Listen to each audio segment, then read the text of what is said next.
I got approved. Thank you.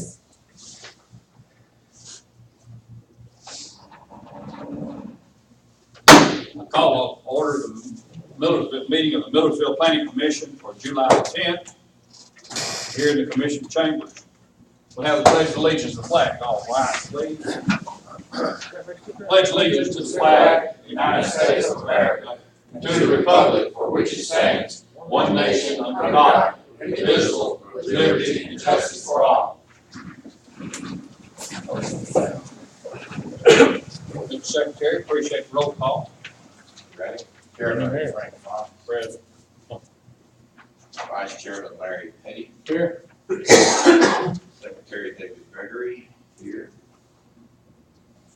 Mr. Keith Bell. Here. Mr. Lee Smith. Here.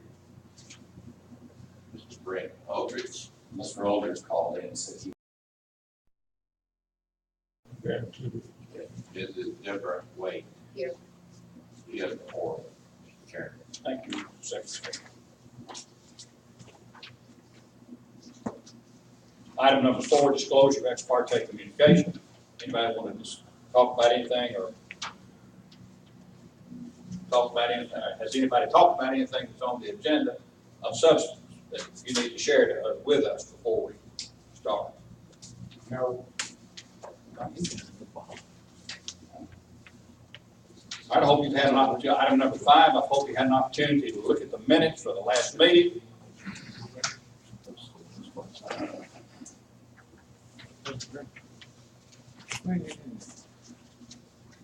And as you looked at the minutes and had an opportunity to review them, entertain a motion to approve the minutes. I have a question. Mr. Petty. Yes, sir. On item number D, on amending code of ordinance, chapter 9, section 90-8, use classification system.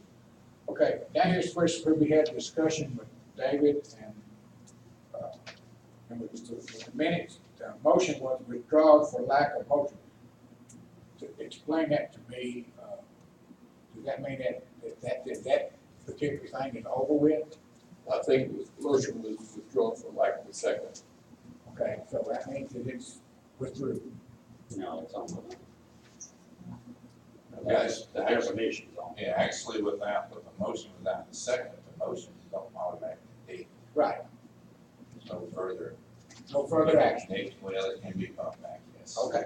But we asked for clarification. Well, there are some positions within Robert's Rules of Order that once an item is brought before the board, at some point, action has to be taken on it, either to approve or deny it. I can check with Mr. Wheeler on clarification of that, but some boards that I've served, if an item comes forward, you'll see some agendas that have new business and old business. And oftentimes, if there's old business, that's those items that haven't had action taken on them. And eventually, on some boards, and I'm not sure what we're doing here in Tennessee exactly, or the Planning Commission, or what regular standards are here for this region, but in some areas, that item doesn't go away until some action is taken on it, either up or down.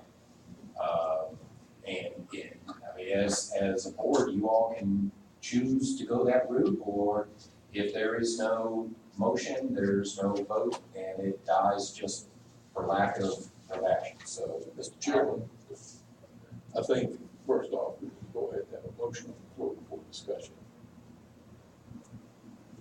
A motion to approve the agenda, then have discussion. I stand correct. Now, do we have a motion to approve the minutes? Move that we approve the minutes, We have Mr. Bell make making a modification if necessary. I second it. All right, and now discussion. Well, now, picking up discussion, I will be happy to interject. I left here with the understanding that we withdrew the motion because we were confused as to the definitions. And that Mr. Barr was going to, as he has done for the meeting tonight, inform us as to the definitions so we would be moving forward with our eyes wide open and not in the dark. So this issue is on the agenda tonight. That So was, you could interpret that as this is almost a continuance of the matter to be addressed. It's my understanding, along with what Chairman Fox just said, is that the original motion was, the original second was withdrawn, the original motion was withdrawn, thereby leaving it in abeyance until further discussion this evening. In other words, it did not die for lack of a second. I think at one point, there was a discussion at last month's meeting, there was a consideration of allowing it to die without a second, but I think Mr. Smith withdrew his second, if I recall correctly. And I think, Had to make the second so we could discuss it. yeah, We had to withdraw. he withdrew it. Then I think Mr. Petty withdrew his motion. We'll go ahead and make a correction on the minutes. Just like us. Okay. Yeah, okay, that's. So with those corrections, I move that we approve the minutes. Let the minutes, let the record show that the minutes were approved as corrected. Motion was made, all in favor? Voting. All opposed? All, the record shows the minutes were approved as corrected. Thank you all. I love it when the spirit of cooperation is there.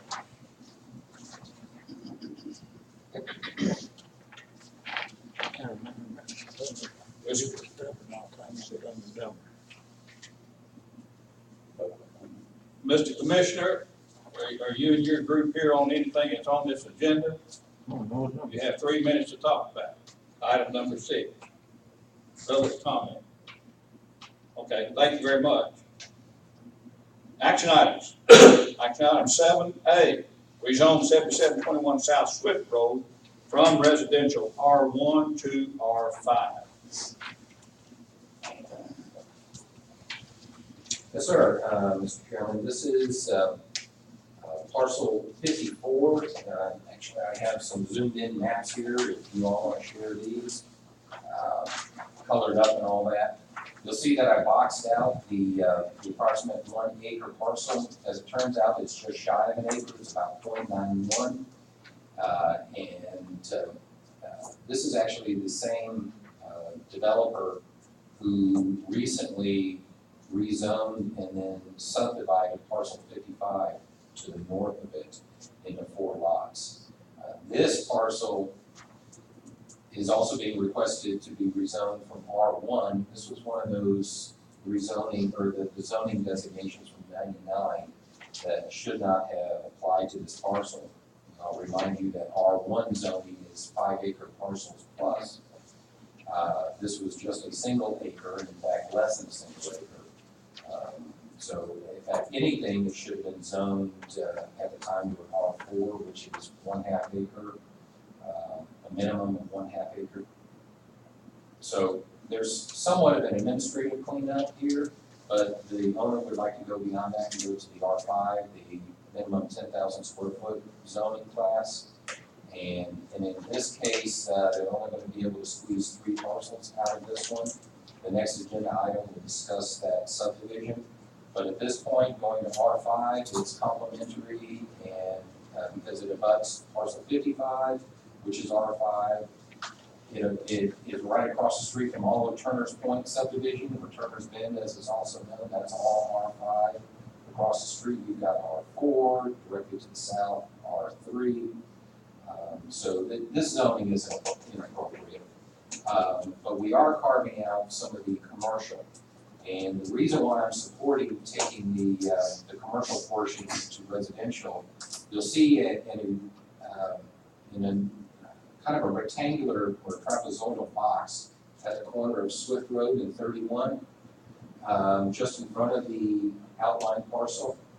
That's actually the old alignment of Swift Road. And there is also a pretty intensive utility easement that fronts 31. There are a whole bunch of utility boxes there. I'm not sure if they're communication or electric transformers or whatnot, but it's not practical for this parcel to hold its commercial designation because it will not have frontage on the highway, and it's rather pointless and frankly, in my opinion, unfair to the owner. So I'm recommending the entire parcel be rezoned to the R5 to allow for 3 lots.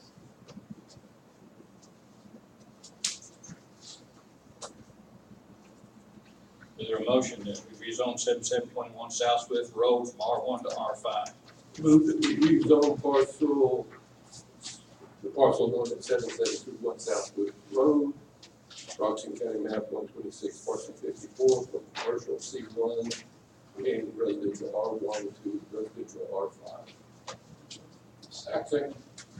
Mr. Petty, second. Thank you very much, Mr. Petty. Is there further discussion?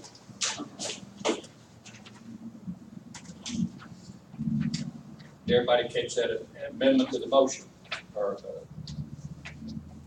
he's included C1 with the motion. All right. There's no discussion. Are you ready for the question? All in favor, say aye. Aye. Opposed? Let the record show that passed. It's by unanimous vote. Item B, action item B, minor subdivision plat 7721 South Swift Road. Minor subdivision plat, 77. Okay. Mr. Chairman, this is the same parcel that we just approved to recommend to the city commission for rezoning to the R5. And in this case, we're passing out the, if you would take home, pass that forward for a zoom in.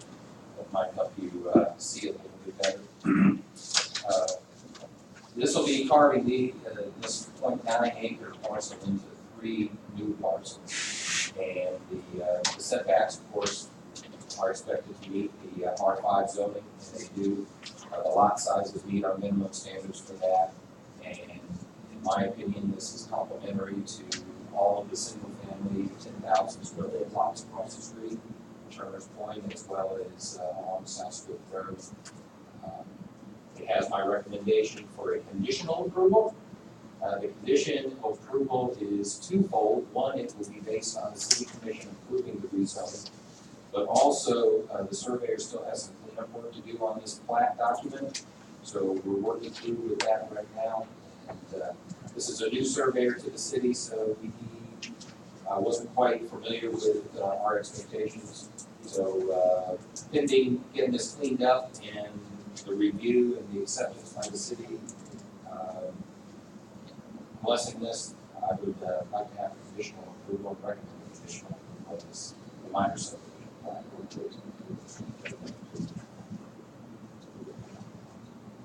Move that we conditionally recommend the minor subdivision plan of the parcel known as 7721 Southwood Road as presented by Mr. Mark. Yes, sir. Mr. Gregory, second.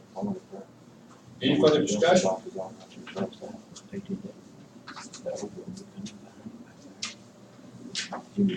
think all our questions were answered pretty good.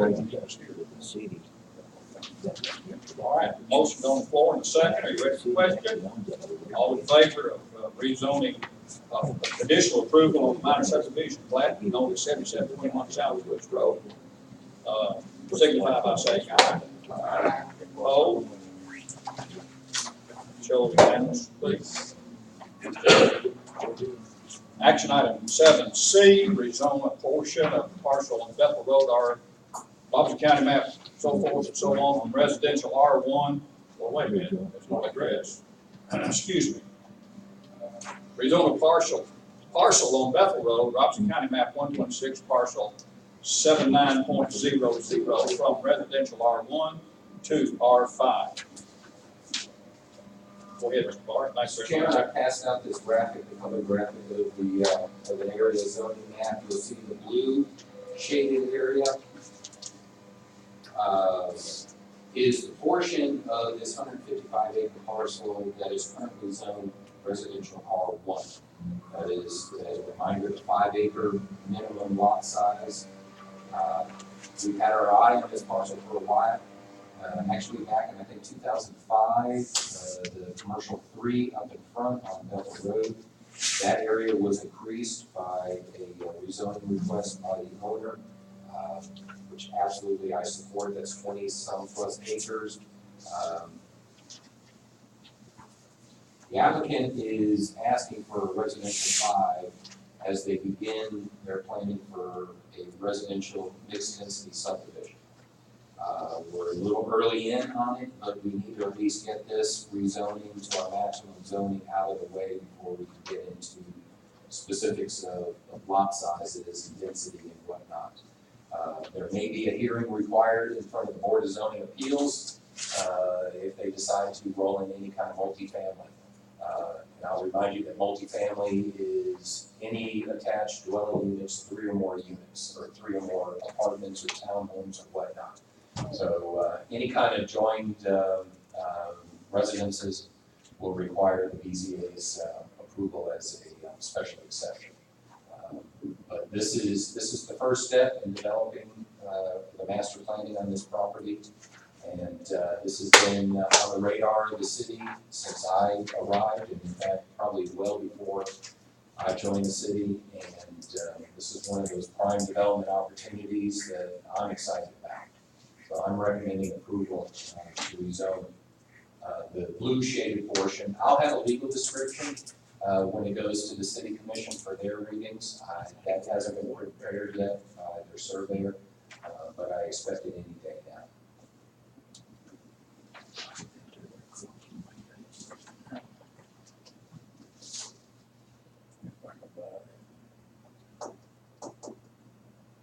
Do I hear a motion that we I rezone? got a question on you, go ahead. Yeah, well, we're going to approve of, you make the motion, then we make a motion. I make a motion to approve. All right, Mr. Petty's moved, that we approve the rezoning of our map 126, parcel 79. Mr. Gregory, second. That was Mr. Smith. I'm sorry, Mr. Bale, was it Mr. Bale? I heard the echo around. Okay, other commissioner. I just said it. I didn't say a word. You did. I did my last. No, We took Mr. it Petty away and from Mr. Bell, you hear better than me? I don't hear you. you. Take it away. I'm a horse. It's like calling you. All right, we have a motion and a second on the floor. Mr. Petty has a question. Hey, you said the C3 in front of it was 58, No, sir, that's about 20, Okay. 23, I believe. 28, because I was reading 28, and here, I thought, what you said 28, I mean 50. It may be that high, yes. Okay, but I don't know whether I was 50, but Not for me, sir. The total parcel size is 155. okay.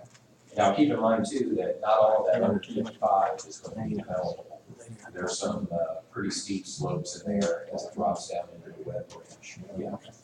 All right. But it's real pretty woods up there. I mean, even to build like what I'm guessing they're gonna do, they'll have a lot of homes that look out over that open space. Do the same parties own this parcel, the C3 parcel that's to the, as we're looking at it, to the left of the blue parcel? No, the parcel, the irregular shaped parcel between the blue parcel and the interstate. Yeah. That is owned by Lamon or Lamar, I don't recall the name, but that's the Machinery Movers Group. Okay. They have that facility that's set back behind where the truck stop was. They do have that 10.5 acres up front that's on the market right now. And I'm actively talking to some folks out there about getting that moving too for development opportunity. But no, that's a separate owner. What about White House Utilities, good service to this area? On this side of the interstate, yes, sir. We're in good shape there.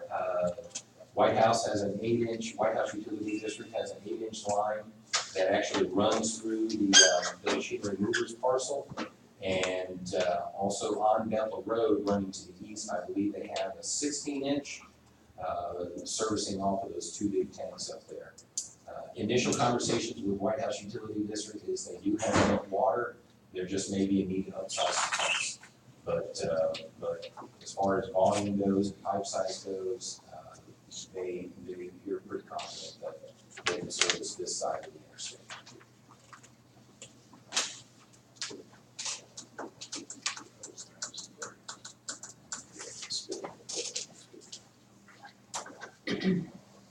This is what Mr. Smith and I were discussing.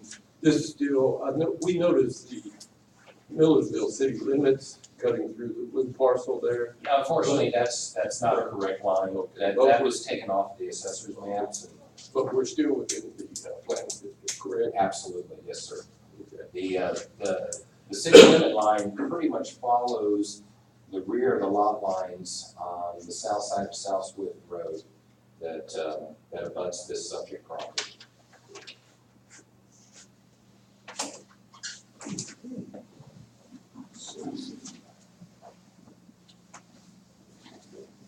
We have a motion second on the floor, Mr. Chairman, is that correct? You have a motion and a second. And I believe if I could clarify that motion, I'm asking for a rezoning of just a portion of the parcel, not all of it, to residential 5. I don't recall if that was clarified or not. Yeah. Just the Just portion. to rezone a portion. A portion. Thank you. All right, we have a motion to rezone a portion of this parcel. 116, parcel number 79, from R1 to R5. A motion and a second. Are you ready for questions? Okay, all in favor? Aye. All opposed, like sign. This record shows it passed.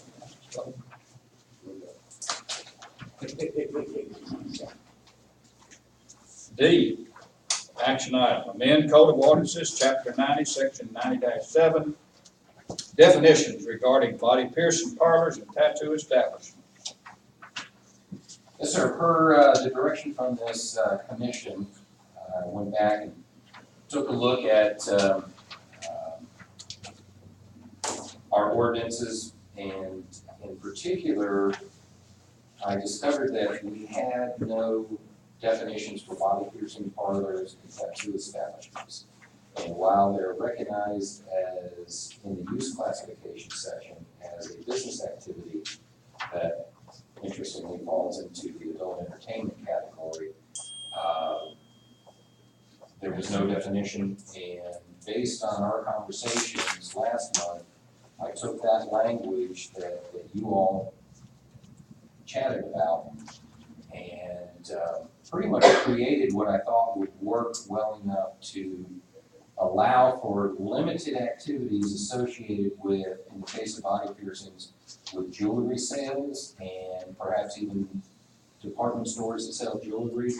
If, to refresh your memories, we talked about a jewelry store perhaps selling earrings and offering complimentary piercings to them. As it stands right now, that would not be allowed in the city. I do recall that we also were bantering around some percentage of activity numbers. 10 to 20 or 25% is what I recall, so I used the 20% number in there as an accessory or a secondary business activity to the primary business. In other words, 80% of the jewelry store sales and business activities needs to be on the jewelry and not on the body piercing. Similarly, I wrote the language into the tattoo establishments to allow for medical facilities, and the example I believe I used was, for instance, cosmetic and reconstructive services.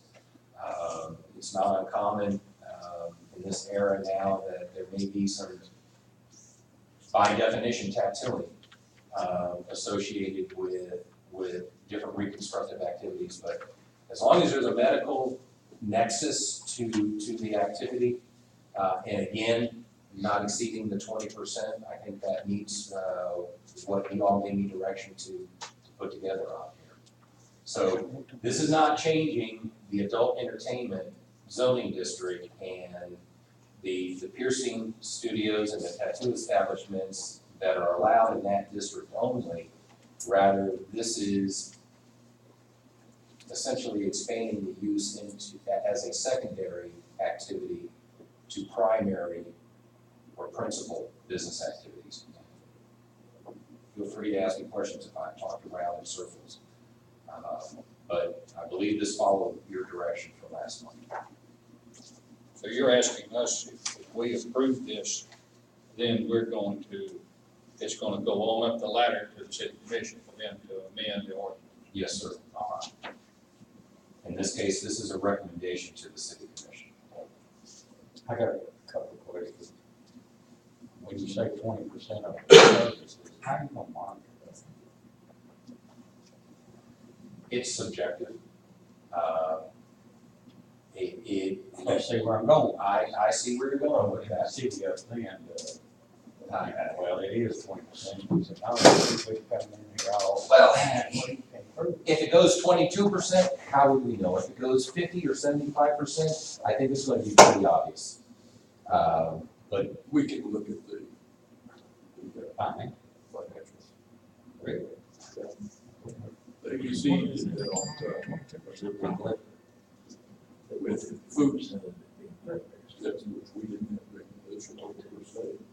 But we would look at the financials because there was a percentage of, according to liquor laws, Tennessee liquor laws, there has to be a percentage of food sales in comparison to alcohol sales. That is, yeah, that is available. And That's why you have different categories of licensing okay, in the ABC system. that's good to know. Second, do we have an adult? yes, sir, we do. It is a standalone zoning district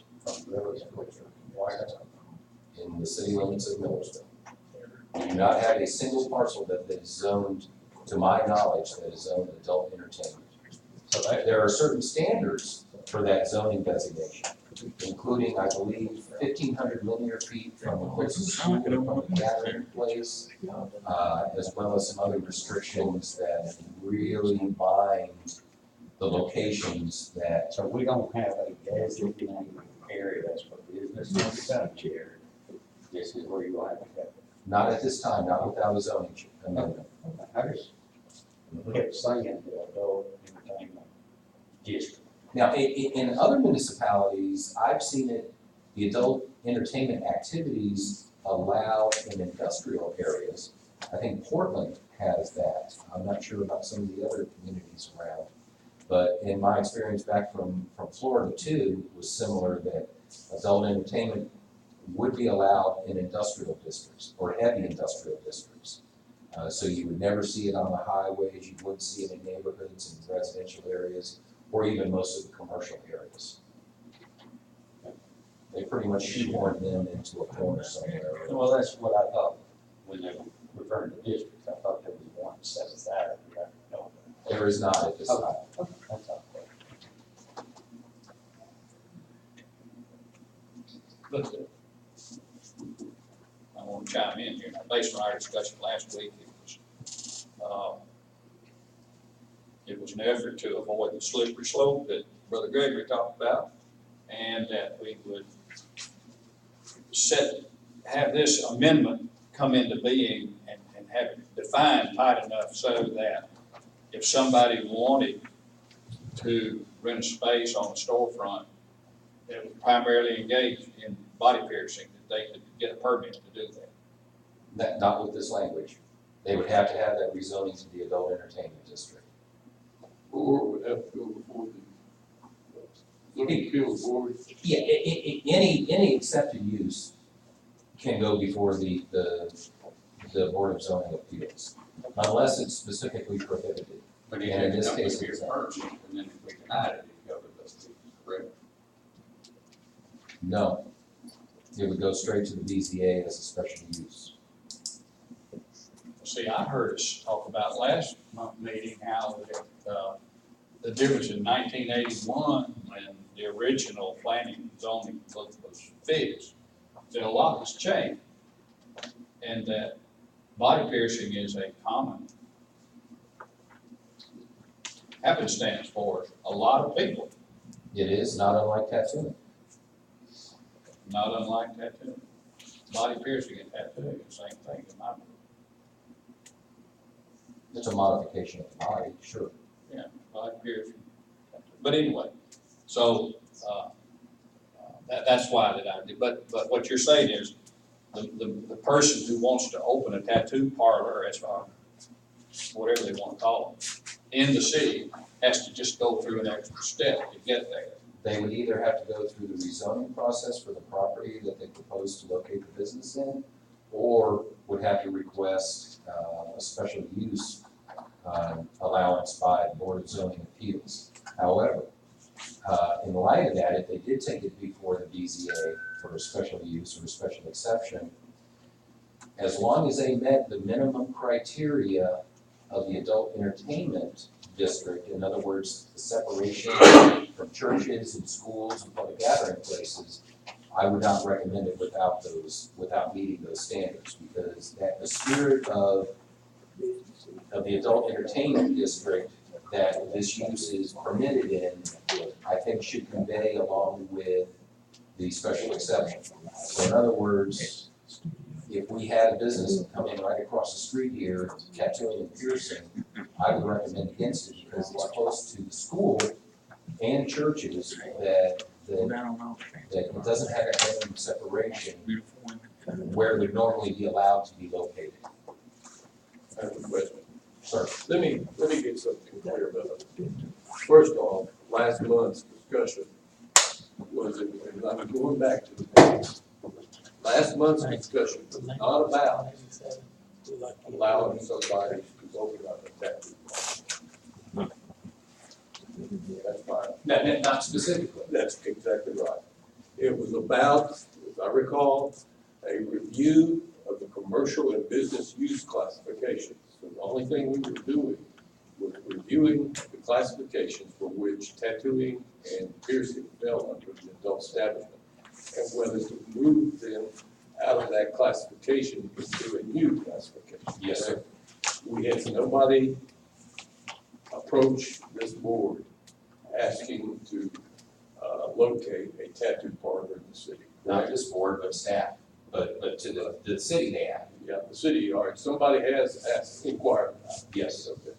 But, so the step that we were taking last month was nothing more than a review of the commercial and business use classifications for tattoo and body piercing. It was to take it out of the adult entertainment zoning district and allow it in the commercial district. Okay, so this month, we have reviewed it, and part of that review, pursuant to our conversations last week, was to put some definitions in place, essentially stating that these items, what you have here, but these activities that are mentioned in this month's plan are not considered body piercing and tattooing.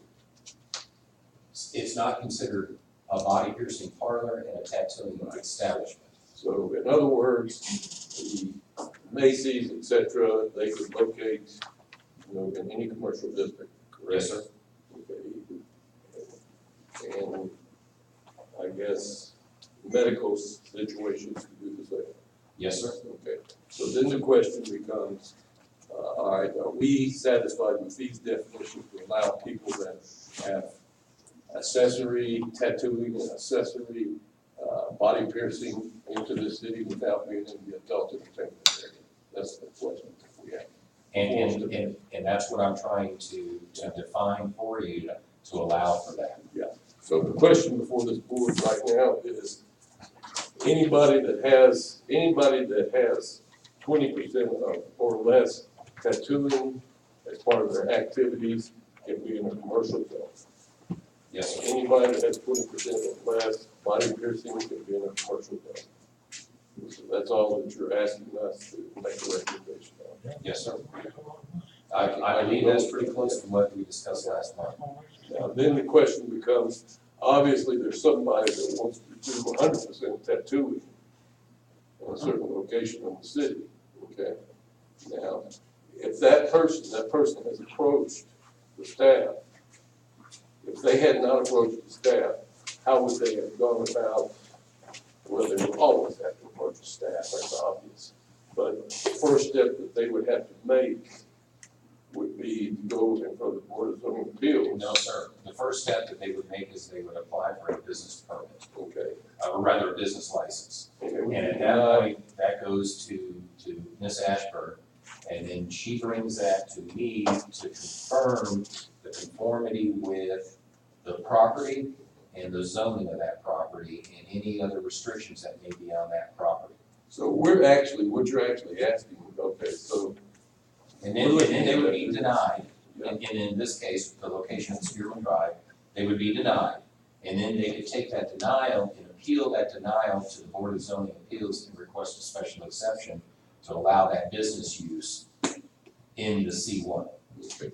So the question becomes, should this city make a decision to allow all body piercings, make application to the staff, the opportunity to be located in a C1 district?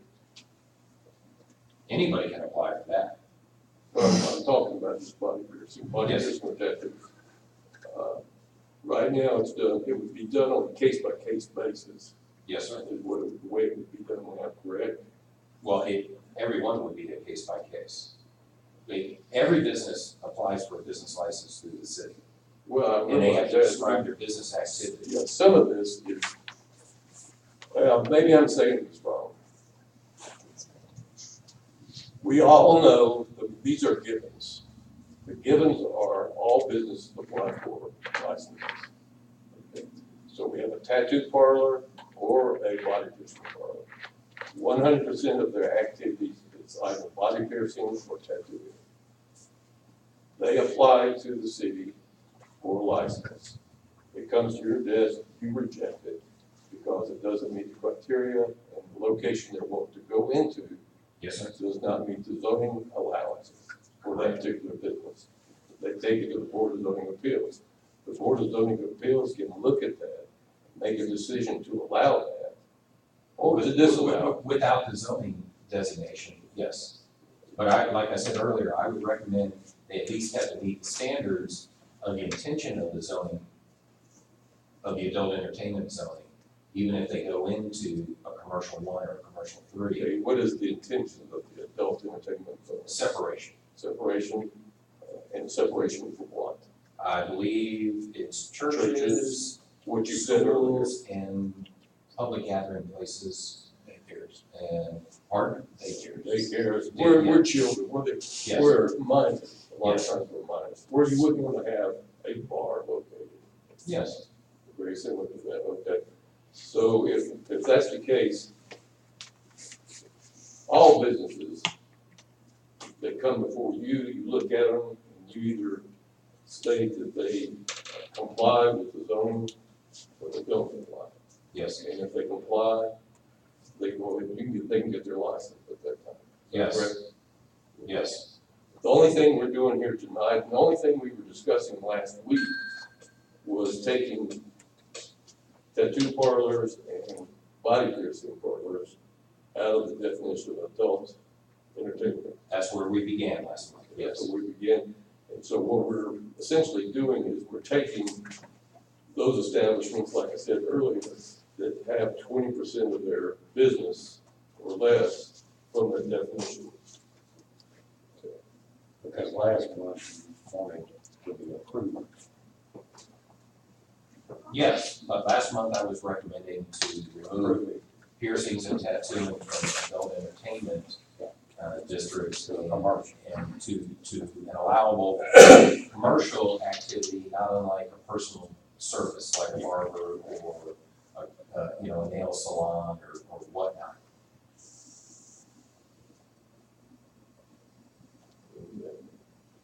And I'll remind you that a lot of my work activity accounts to the Planning Commission and the Board of Zoning Appeals. I'm essentially considered your staff, so you all give me guidance on, you all give me direction on how to proceed. Well, let me ask you this, what about that Stearman Drive location, is that what we're talking about? Yes. How close is it to There's a child care center in the same building, or in the building right next to it, but in the same complex. And also there's a youth and a back range in there too. within 300 feet? Easily. Because I think, what is our liquor license, 1,000 feet or 300? It's 300 feet, our beer license, It's 1,000. Oh, it's 1,000. it's 1,000. It's not door to door.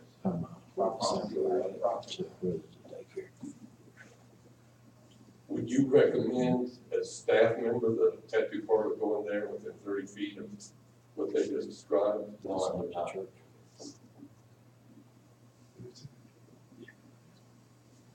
That's a lot of my questions right there. I'm just, I guess, I have no opposition whatsoever to this definition. In fact, I like it, I like the way you did it, I appreciate what you've done there.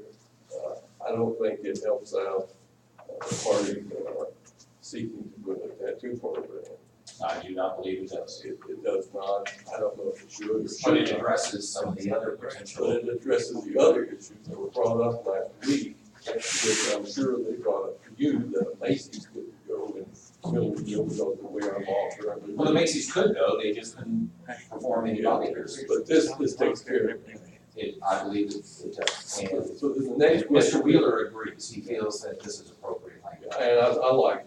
I think the next question becomes, well, should this particular business be allowed, I guess, a location within Millersville? And I guess I don't have an answer to that. We would have to look at the property that they're proposing to locate it on a case-by-case basis. I mean, without going to the BZA, although the BZA would be a faster approval, it would be more appropriate to go through the rezoning process, so it's not a special use. It then becomes a permitted use in the zone. I would highly doubt that this city would approve a rezoning. We would be spot zoning. Pardon? We would be spot zoning again. I don't know how you could call that spot zoning, because there's really not a complementary zoning to it, except there is some suggestion that the adult entertainment district has a nexus to industrial. That there is, I seem to recall that there was some sort of language in the adult entertainment zoning district that talked about industrial. So that could be, if it's close, abutting, or near, or within an industrial district, then perhaps it would be considered spot zoning. But I don't know how something so far out of the box that is so not complementary or even barely transitionary to other zoning districts that we have. That's why I'm so surprised that we have a standalone zoning district for adult entertainment. I'm not sure if it would stand a challenge, but we've never had anything come forward on it. So I'm gonna let sleeping dogs lie. But let's say 10 years down the road, you're not here, and you have another one. Hey, I think it's fine. Issues a license. Now what do you do? If they're following our code and the restrictions in the zoning ordinance, then they have committed an unlawful act. I mean, they permitted a business that is not allowed by law. Our ordinances are the city law. Oh, I understand. And to approve a business that is not allowed.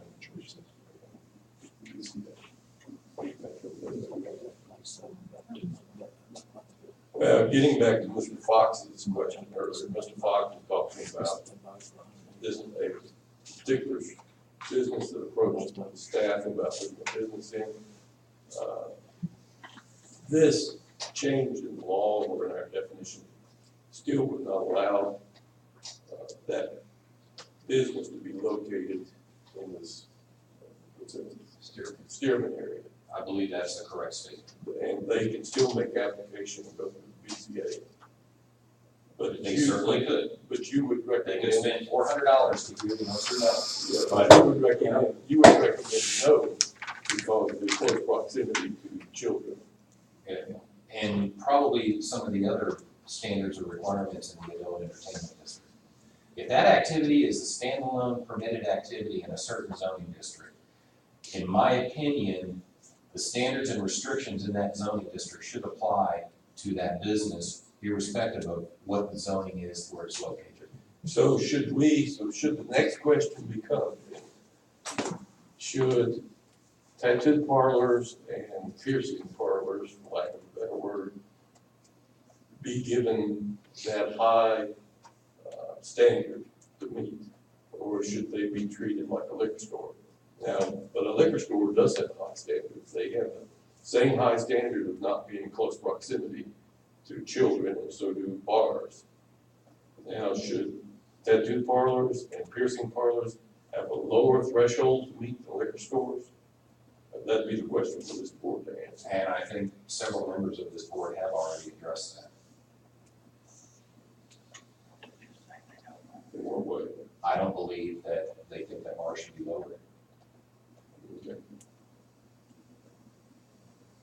I would go to the board. These are just questions I have, you know.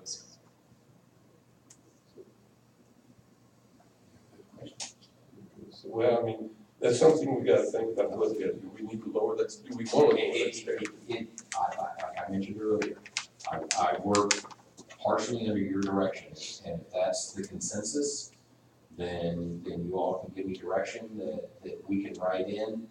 Perhaps we can specifically write into the C1 and the C3 zone, commercial zoning districts, that tattoo and piercing parlors can be allowed by special exception. If we specifically state that lowers the threshold. Right now, all the language that's in there, what it says is other activities as permitted by the BZA. Or, if you really wanted to shut it out, you could specifically prohibit it, Well, here's the thing about it. and that would shut the door. Personally, I don't want to shut it out because, you know, there are tattoo parlors everywhere. They're more accepted. I don't have any tattoos. I don't want any tattoos. I don't want any piercings. But they are being accepted throughout the country. They're in Nashville. You know, Mr. Gregory and I spoke about one located on Maya Drive. And, you know, they're everywhere. And we know that. And so, and I don't want to shut them out of business in Millersville. But by the same token, I guess what I'm trying to ask is, what standard does this board and eventually the city commission need to take in making a determination of where they should go? Now, should they be in adult entertainment areas? That's a pretty strong threshold.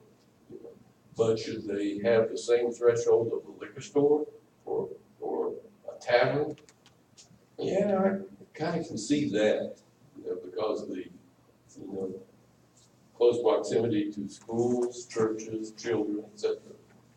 But I don't want to shut them out, just like I don't want to shut out liquor stores. But Right now, they pretty much are shut out. so my question to the board is, which way you want to go? My thing is, I would like to make a motion to approve this definition because I think this is a good definition, but I don't think our work has concluded on the tattoo parlors. I think we need to, instead of us, you know, sweeping it on down the road to the next commission or whatever, kicking the can. I think he's correct. We need to answer, and I don't know. Personally, we may disagree with any business. Yeah. You know, but we really could bring our personal feelings in on a lot of this stuff. Our experience, knowledge, education, we all bring here one thing. But They have television shows about ends, you know, and all this and that. I mean, it's widely accepted. I think we need to use a legal battle if we prohibit. I don't think we should. And at this point, it is not prohibited. And there's a place, there's probably a place for it. You know, do I want next door to me? No, probably up on Raider Road. Actually, I like it on Bethel, that commercial section that we just discussed earlier. You know, and that may be a prime place, you know, that area up there. And I don't know. I don't know where those patrons come from. They may go out there. They come from all walks of life. Well, I understand that they may, you know, I don't know. Well, that's an example of either of the strip centers here at Slater's. I got trouble with Because the commercial centers there that Retail commercial centers.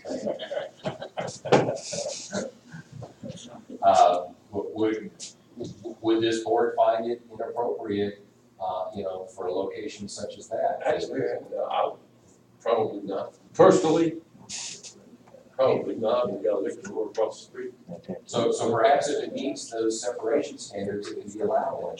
I mean, you got a convenience store, they sell. But you have to But I think it should be at least 300 feet away from long care facilities. I think so too. Well, and if it church, they don't. Yeah, there is a church. There is a church. There is. You know,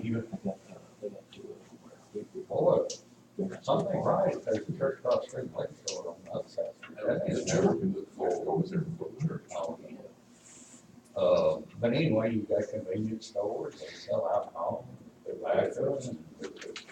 Yeah, I know, I'm just saying that, Well, we throw all this together and I don't I don't know, think it should. I don't know that you can call it adult entertainment, now, they're supposed to be an adult to get them, or they have to be signed by a parent. Permission to get tattoos and piercings, I think. You gotta be 18, you gotta be 18. I mean, we grew up at the time you had to be 18 to do stuff, we got around it. And there's nothing we can do to stop that. And they have to sign a waiver. Yeah. I got a buddy on the tattoo shop, they have to sign waivers, they get health inspections. And they are regulated. Very regulated, very regulated. And they're very, You know, I'm like, y'all. in comparison to what they were years past, I mean, it's a. Well, I'd rather see them get that into jail than to get theirs. Or somebody doing it. 6 1 after. I rise to a point of order. Thank you very much. Lively discussion. All right, I move that we accept this definition. I move that the planning commission, at the direction of the staff, since they have reviewed this ordinance and provided these definitions, approve these definitions for recommendation to the city commission. Do you hear a second? I say. Mr. Betty, second. Thank you. All right. Any more questions? We had enough? I guess so. All in favor of making this recommendation? All in favor of the motion, say aye. Opposed? No. No, Okay. okay, your definition alone, but I'm just not clear, I'm just not sure. Did we forward on the motion before we should have? Okay. Your second. No, they've already voted, you can't. Well, The action, I'm sorry. but you can Okay, still with the vote. body piercing. You can still discuss it.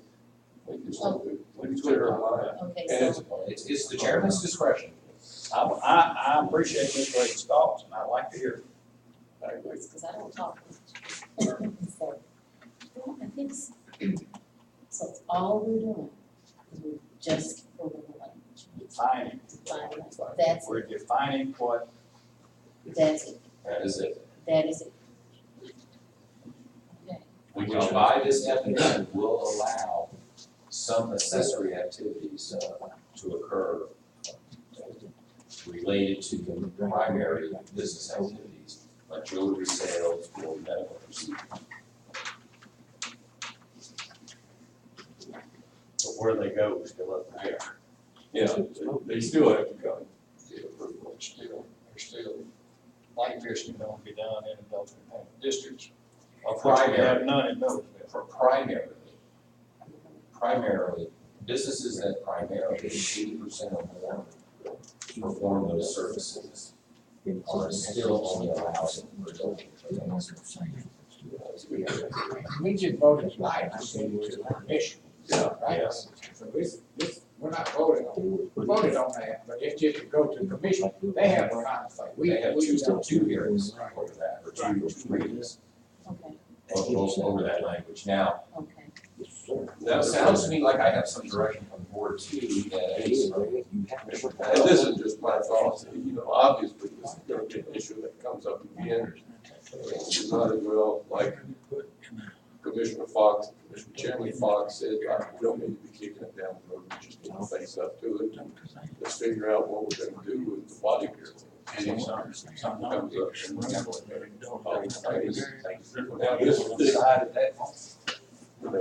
this particular business is what we're gonna end up. I would like to bring it into Millersville, but I don't know how to bring it in. I don't think I could approve, like what you said, them locating not too next door to the daycare. I couldn't see that.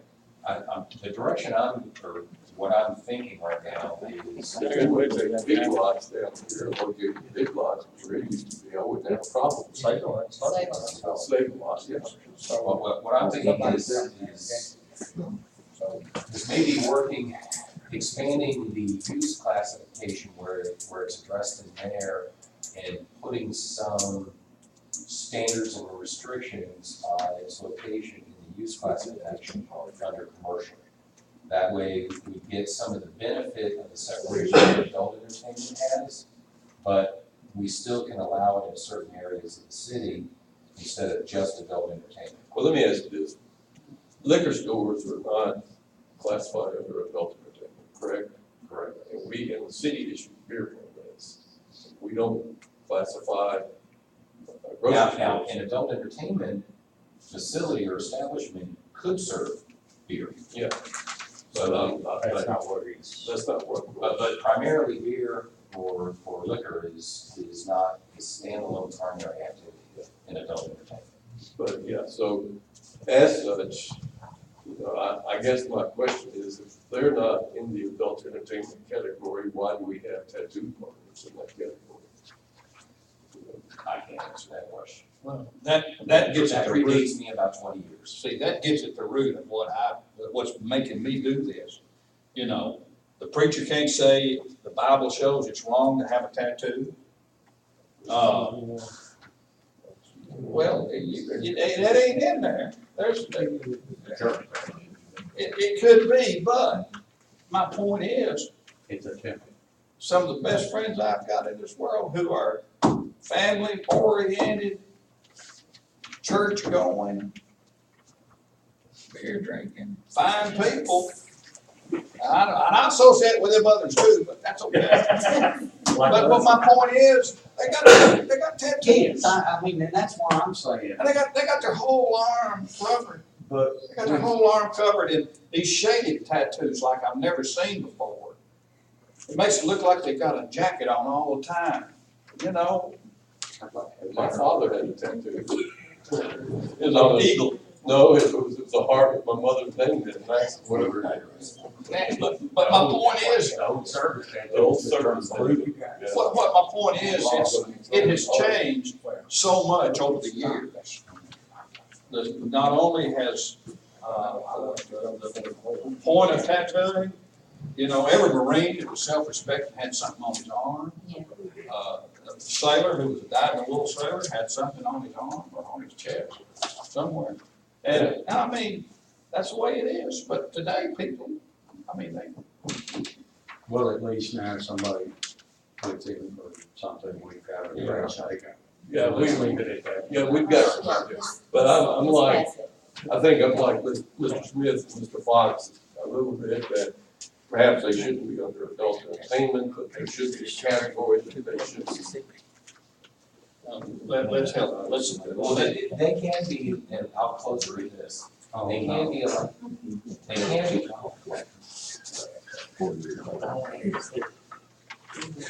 Where did my Bible start? Smith, you're good, that's all I got to say, man. You're good.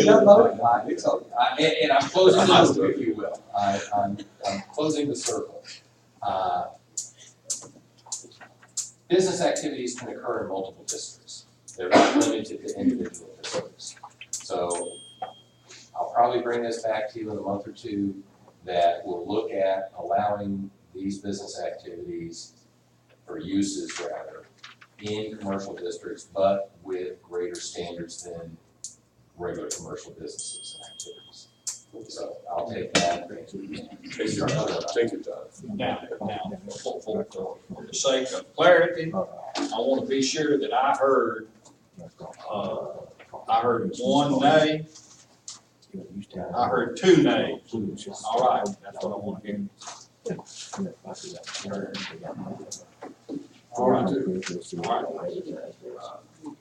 Thanks for the good discussion, appreciate it. All right, now, item number 7E, amend Code of Ordinance 90, Section 91-174, review standards for residential fences.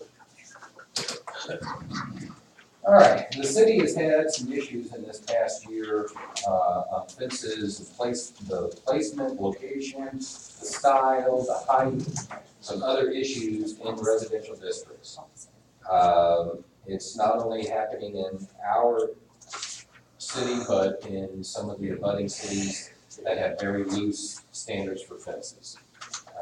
And it has been discussed internally that we ought to be tightening up how fences are constructed, what kind of materials, although I'm really not I'm not proposing to change the materials so much, but rather put some limitations on fence heights in front of the homes, and then also limit their locations. So, and I'll give you 2 examples. If we have 2 residents here in the city that have built their fences at the road.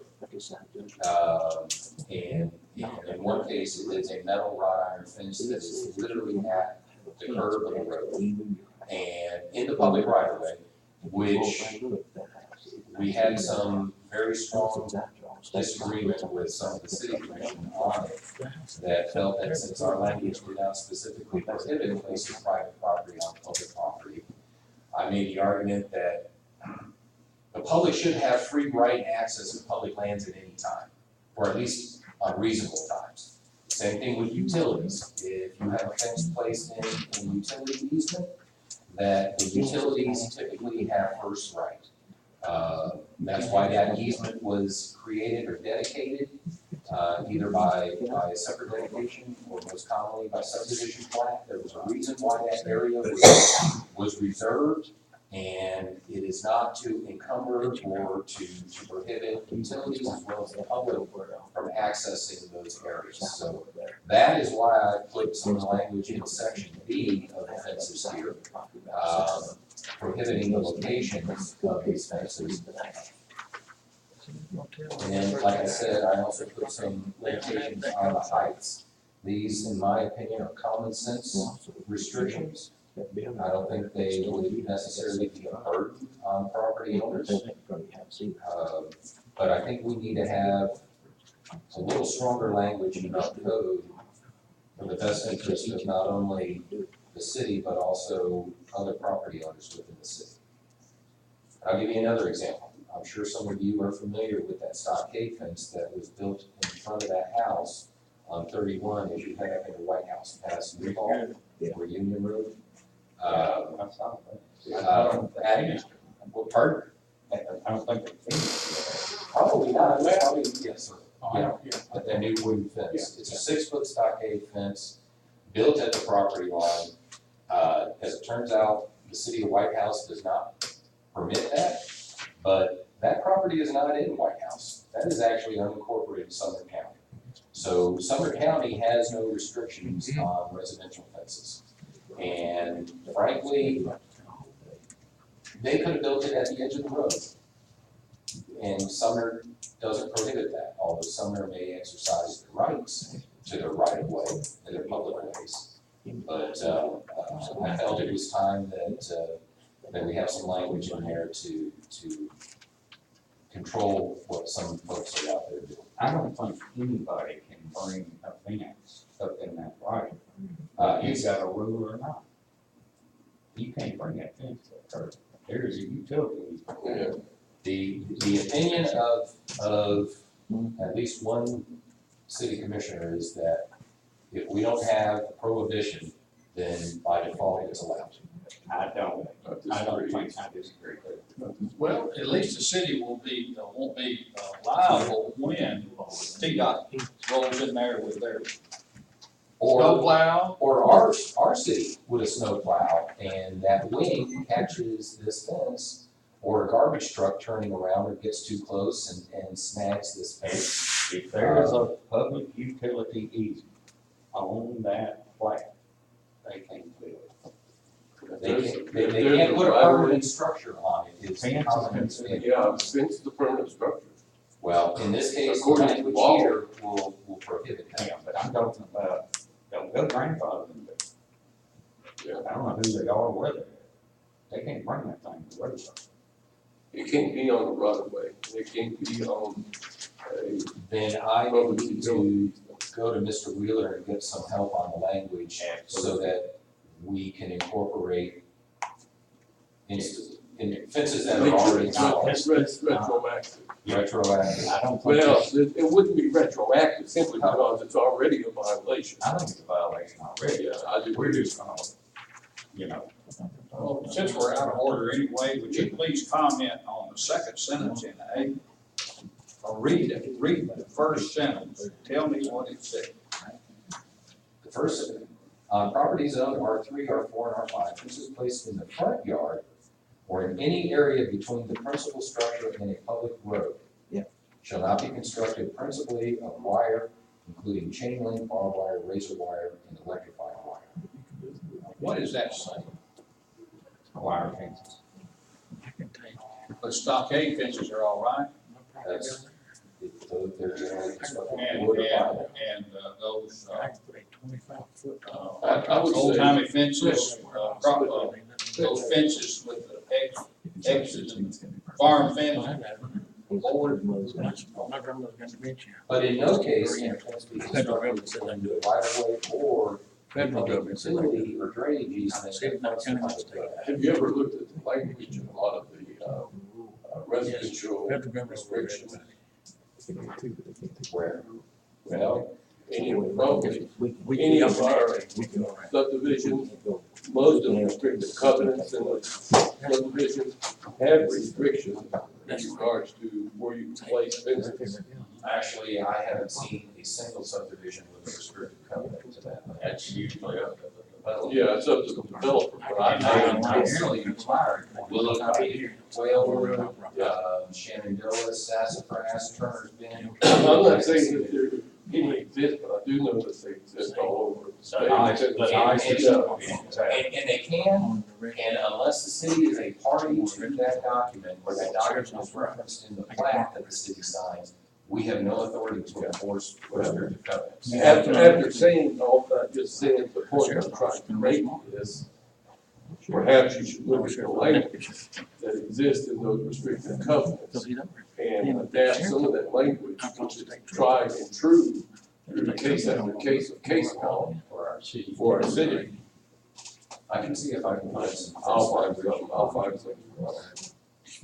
But it's your intention that this not be, I don't think there should be any fences beyond the front corner of the house of a residential area. I agree. And that's But we don't have, but our code doesn't. That's what most of the restrictive covenants say, except for Mr. Chairman Fox, he put a stockade fence up in front of his house. I think it ruined, I don't know what's going on there, it ruined the looks of that. I'm not supposed to say that in this meeting. All right, we've studied this, do I hear a motion? Well, I think this bar will come back and we can look at it a little bit. We already expand the language to your comments. And remember that, Member Bell said he would help you with that language. And I'll find some language, I'll email it to him. I'll do it tomorrow. Love this discussion, Mr. Petty, it's a good thing, all this good discussion. Okay. All right, thank you very much. Item number 8, Development Service Department report. All right, first off, our friends with the Federal Emergency Management Administration sent us maps that are the preliminary maps for the new flood insurance rates and also the flood insurance study. Turns out our friends at the feds are changing some of the floodway lines and the floodplain lines, like for instance, the 100-year and the 500-year flood lines. So those maps are in my office. Folks that are being impacted by these changes, I believe, are being contacted by mail by FEMA. And there will be some public hearings coming up, and I'll make sure that you all are notified of them, that FEMA and TDEC will be holding to get the public's input on some of these map revisions. Like I said, the maps are in my office. They're a little hard to read, but you're more than welcome to stop by and see if your parcel is being impacted by these changes. Spread the word out there. Anybody who may have property in a floodway or a floodplain, that this may impact them. And then secondly, we've made some internal changes again to staff and responsibilities. The code enforcement office and the building inspector's office are being separated now, where code enforcement will be under the fire chief's reign, and building inspections and permitting will be under my department, the development services department. There's a lot of good reason to support that. The two individual positions relate and interact a lot with the respective departments. So it was agreed, and I believe it was put forward to the city commission recently, and they're on board with it as well. So we've done some internal restructuring. We will have a permanent building inspector consultant. He will be here every day that the city is open from 7:30 to 12:30, and he'll be available to the public between 9 a.m. and 12 noon every day that City Hall is open. And if for some reason he can't make it, he also has subcontractors that can be here in his place. So we will have, moving forward, beginning Monday of next week, a building inspector, a building official here at City Hall. We're going to try and turn around inspection requests next day, if not same day. We're not quite busy to justify for a full-time position, but it's working out really well to have a contract part-timer here. And with that fixed schedule, that's going to be a huge benefit to the city and the builders and developers. We're really excited about that. Moving forward, we're down to 3 candidates on our city manager list. Friday, we're having interviews. I believe they're open to the public. If you're interested in listening in on that. It's not open to public comment, but the interviews should be interesting with the 3 candidates coming in. And all in all, the city is a pretty healthy place. We're in a good spot right now. Public Works has an extra body over there right now too, which they've dedicated for street cleanup. So we have somebody on the street sweeper regularly, and then we have somebody out there picking up trash. So hopefully we'll have a more beautiful city. Bring the sweeper over and dump in the pot. What they need to do. We're working on a repaving plan now for what's. What about all the cars that don't run and have no tag and sitting around in yards? That will be our full-time code enforcement officer's responsibility. Good. What about farm equipment taking up Yeah. the roadway? I can have commercial activities pretty much exempt. He I'm does. just saying. He wants his I job. rise to a point of order.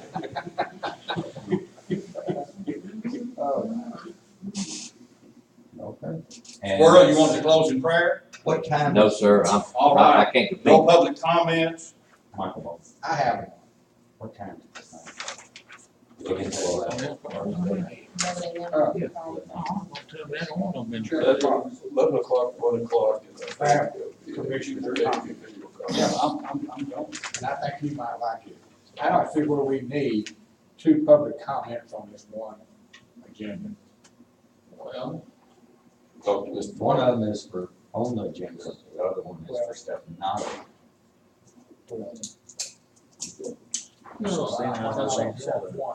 I have one little public comment. Well, I mean, I know you guys are talking about tattoo parlors and all. There's a lot of businesses now, people found out they don't want tattoos, they're having them taken off. What about the people that remove tattoos? that's medical.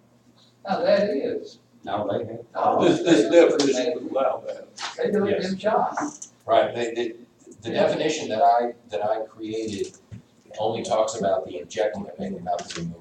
So like, for instance, the laser treatments, there's no language that prohibits that. That's not related to tattoos. It's all right to do. Our language I is. don't have, I'm like, I don't have my dad, doesn't know. All right, thank you very much. All right, we're going to have commissioner comments, and we'll start with Mr. Petty. Like I said, I just don't think we need, 12 items, that we need 2 public comments. Maybe one speech just like you do in regular commission.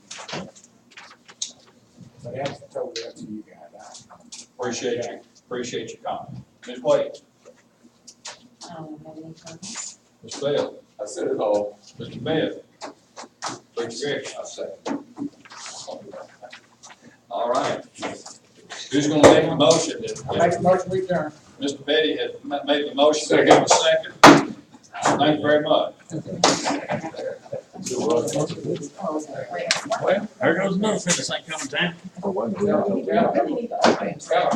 You what, Ms. Williams? We